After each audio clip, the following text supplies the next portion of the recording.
Good evening. About a week ago, I was listening to my voicemail, and I heard a message from y'all's principal, Mr. Gilbert. And I was very reluctant when he asked me to speak to y'all.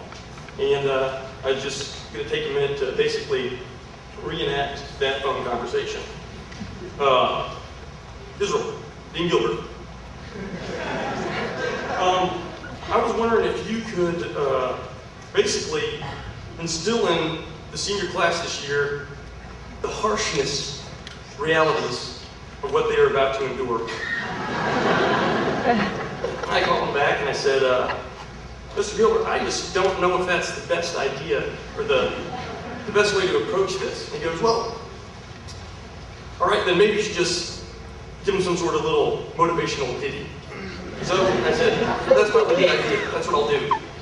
And so what I'm about to talk to you guys today is identity and what that means to me and what that is going to potentially mean to you. What is identity?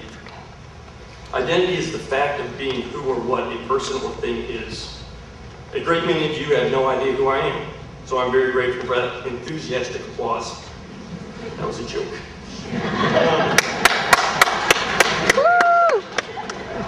The ones that do know me might identify me as a guy with a complicated order concerning the condiment selection that resides on my Angie sandwich, as well as a young life leader, and dare I forget, the self-proclaimed superstar known as Sweatband Man.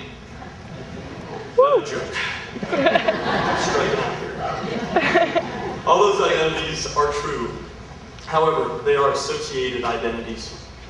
I was walking the beach this past Memorial Day when I was approached by a pretty young woman with a gorgeous smile. I identified her as the principal's daughter, as well as being very short when compared to her brother. Those are associated identities that Mariah has. Like Mariah, I too had associated identities in high school. I was the son of a preacher, a middle child, and Ben Swanson's little brother, who was and is an inch and a half taller than he is. That's a big deal. Therefore, there are some obvious differences between Mariah and myself. Like, our names are spelled different. I have blonde hair, she has dark hair. However, there's one thing that is obvious that Mariah and I both share. We are both short when compared to our older brother. It has been 7 years since my high school baccalaureate.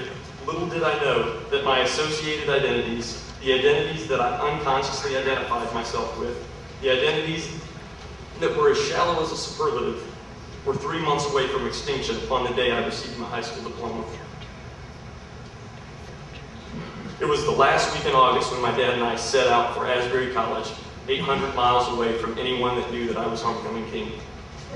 After the car was unloaded and I waved goodbye as my dad headed back to the sunshine, I realized I was no longer an associated identity. My identity as a grown man was not lost. It had just not been established.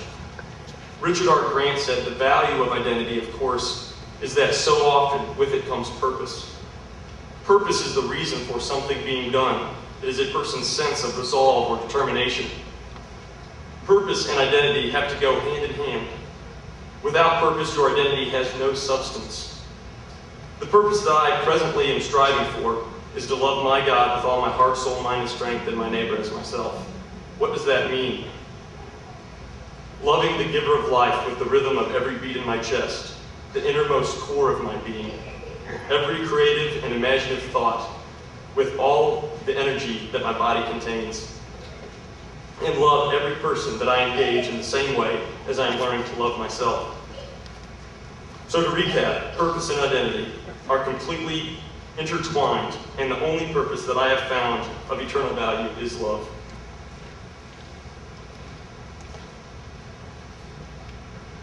Who I love and who loves me is not an associated identity. The love I receive from He who gives me breath, and the love I give to Him and everyone else is timeless and true. And it is in this love that my identity is found. So I am encouraging you to seek truth.